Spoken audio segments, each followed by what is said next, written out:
Some secrets are meant to stay buried, rotting away in the dark corners of our past. But some secrets have a heartbeat of their own, waiting for the right moment to scream. I was standing in the middle of my father's dusty study in our old house in Vermont. My father, Robert, had been gone for exactly 6 months, and the silence he left behind was heavier than the grief itself. He was a man of few words, a stone-faced architect who built skyscrapers but never built a bridge to his own son's heart.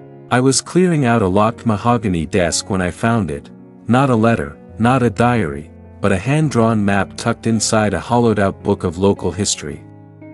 It was meticulously detailed, showing a remote stretch of the Appalachian Trail, but there were coordinates marked in blood-red ink at a spot that, according to every official map I checked, was nothing but a sheer cliff.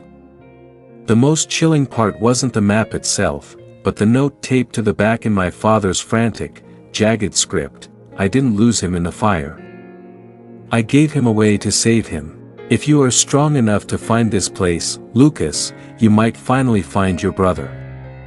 My heart stopped.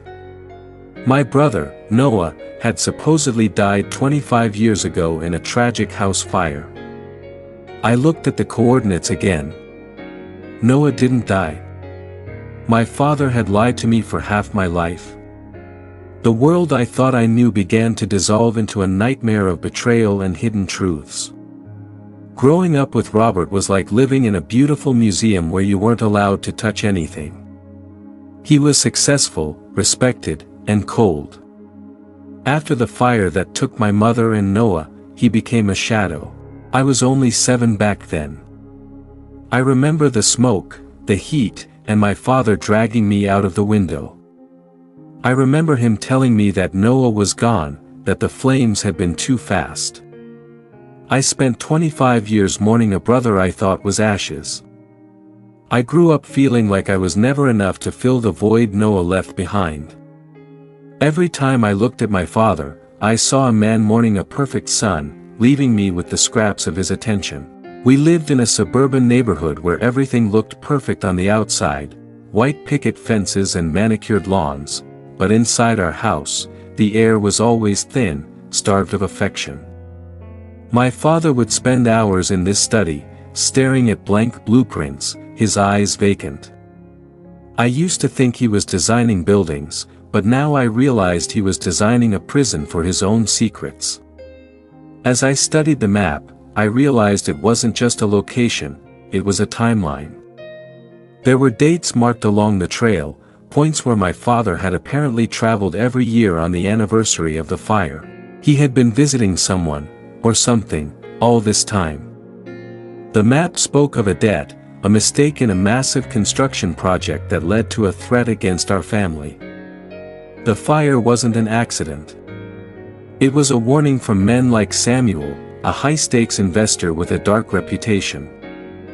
My father had written a few lines on the corner of the parchment. They were coming for both of them. I couldn't protect Lucas and Noah together. One of them had to disappear so the other could live in the light. My father had made a deal with a man named Henry, a distant relative who lived in the isolation of the mountains.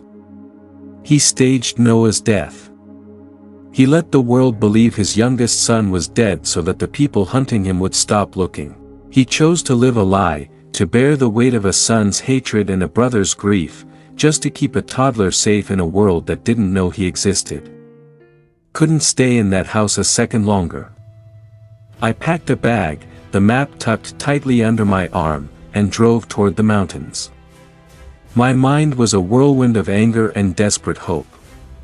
Why didn't he tell me? Why let me grow up an only child, haunted by a ghost? The drive was long, the winding roads of Vermont giving way to the dense, unforgiving forests of the trail. I followed the coordinates. It required a 4-hour hike into territory that seemed untouched by humans. But as I reached the cliff marked on the map, I found a hidden path, obscured by heavy brush and clever stonework, the work of an architect.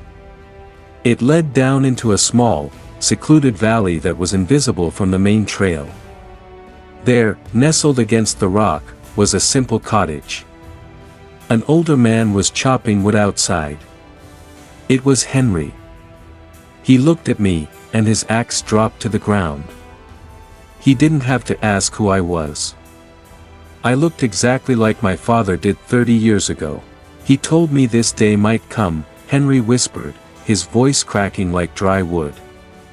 He told me Lucas would find the map eventually, but only if he was ready to look for the truth. He led me toward the house, but my eyes were drawn to a young man working on a small garden nearby. He had the same jawline as me, the same messy hair my mother used to complain about. He was Liam now, not Noah. He had grown up happy, healthy, and completely unaware that he had a brother or a father who had sacrificed his soul to keep him alive. He looked at me with friendly curiosity, a stranger in his world, not knowing that our blood was the same. Henry explained that Robert had paid for everything, Liam's life in the valley, his supplies, his safety, all through anonymous channels. My father had spent every cent he earned to build a life for a son he could never hold, while I lived in a house with a man who felt like a stranger. The map wasn't just a guide to a place, it was a record of a man who had intentionally broken his own heart every single day for 25 years. He had watched Liam from afar, standing on that cliff edge with binoculars, never daring to come down, terrified that the shadows of his past would follow him and find the boy again. I stood there for what felt like hours, watching my brother from a distance, unable to move. A part of me wanted to run to him, to scream his real name, to tell him who I was and bring him back to the world. But another part of me saw the peace on his face. He didn't have the scars I had. He didn't have the coldness of Robert's house or the burden of our family's dark history. He was the light my father had written about, protected by a wall of silence. The weight of this realization was crushing.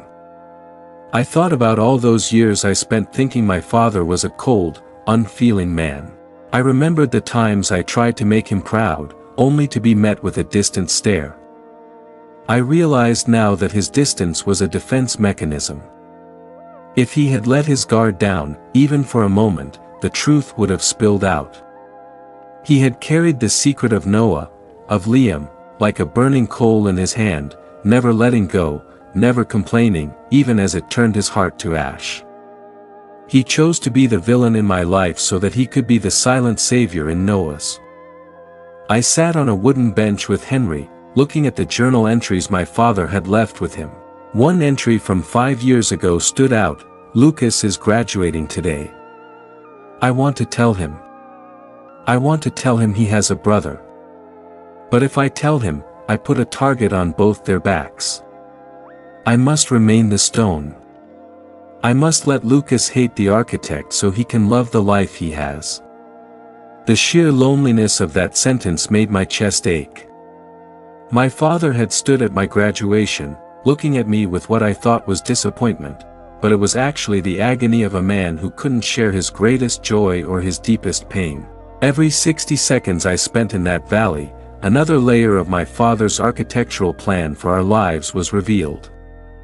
He hadn't just built skyscrapers, he had built a fortress of protection around us.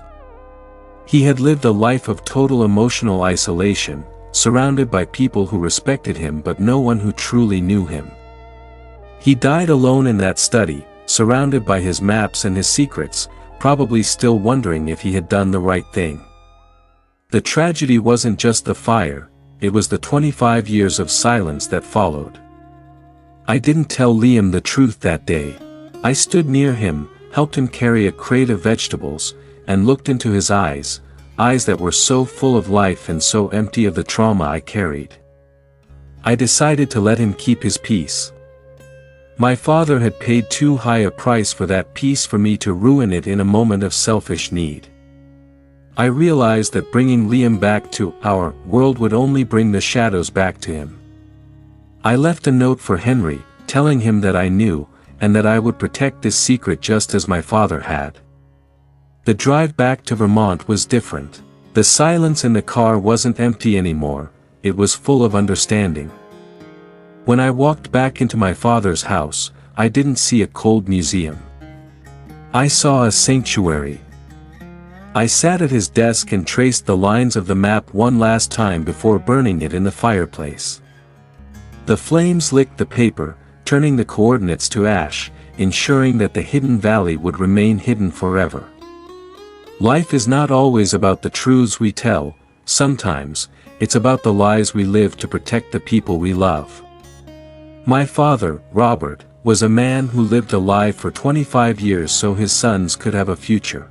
He allowed me to be the strong one, because he knew I could handle the truth eventually, and he allowed Noah to be the happy one, because he knew the world had already taken enough from him. I used to think he was a man of stone, but I finally realized he was a man of deep, silent waters. I sat in his chair and finally let the tears come. I cried for the brother I lost, the father I never really knew, and the man I was becoming.